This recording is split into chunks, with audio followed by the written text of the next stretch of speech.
ദൈവത്തിന് സ്തുതി.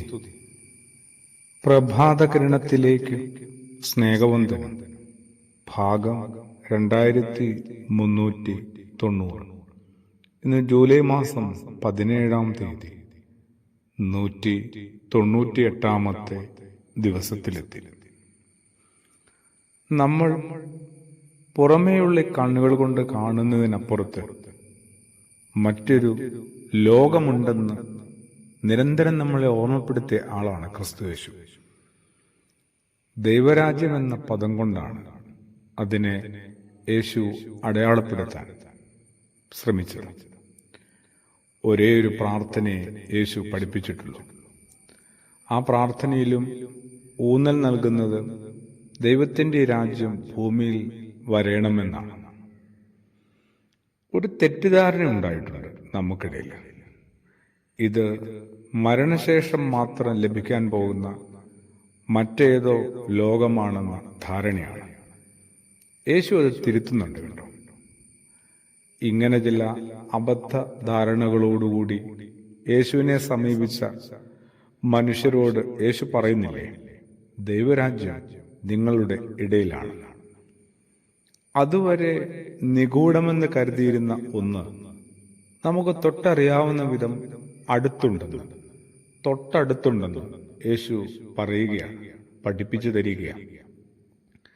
അവിടെ ആയിരിക്കാനുള്ള ക്ഷണമാണ് യേശു നൽകുന്നത്.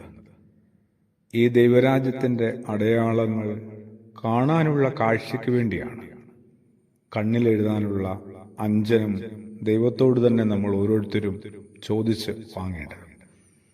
വെളിപാട് പുസ്തകത്തിൽ അങ്ങനെ സൂചനയില്ലേ? കാഴ്ച കിട്ടാൻ വേണ്ടി, കാഴ്ച കുറച്ചും കൂടി തെളിമയോടെ ആകാൻ വേണ്ടി കണ്ണിലെഴുതാനുള്ള അഞ്ജനം നീ എന്നോട് തന്നെ ചോദിച്ച് വാങ്ങുക എന്ന് ദൈവം പറയുന്നില്ലേ? എങ്ങനെയൊക്കെയാണ് ഒരാൾ ദൈവരാജ്യത്തിലായിരിക്കുക? അതൊരു വല്ലാത്തൊരു ചോദ്യമാണ് കേട്ടോ. എങ്ങനെയൊക്കെയാണ് ഒരാൾ ദൈവരാജ്യത്താവുക? ദൈവത്തിൻ്റെ രാജ്യവും നീതിയും അന്വേഷിക്കുക, അതോടൊപ്പം മറ്റുള്ളവയെല്ലാം നിങ്ങൾക്ക് ലഭിക്കും എന്ന യേശുവിൻ്റെ വചനമുണ്ട്. വിശുദ്ധനായ മത്തായിയുടെ സുവിശേഷം 5-ാം അധ്യായത്തിൽ ആദ്യമേ അവിടുത്തെ രാജ്യവും നീതിയും അന്വേഷിക്കുക, അതോടൊപ്പം മറ്റുള്ളവയെല്ലാം നിങ്ങൾക്ക് ലഭിക്കും. ദൈവഹിതമനുസരിച്ച് ജീവിക്കുക എന്ന് തന്നെയാണ്. അങ്ങനെ ജീവിക്കുന്ന ഒരാൾക്ക് എല്ലാവിധ ഐശ്വര്യങ്ങളും ഉണ്ടാകും എന്നാണോ ഇതിൻ്റെ അർത്ഥം?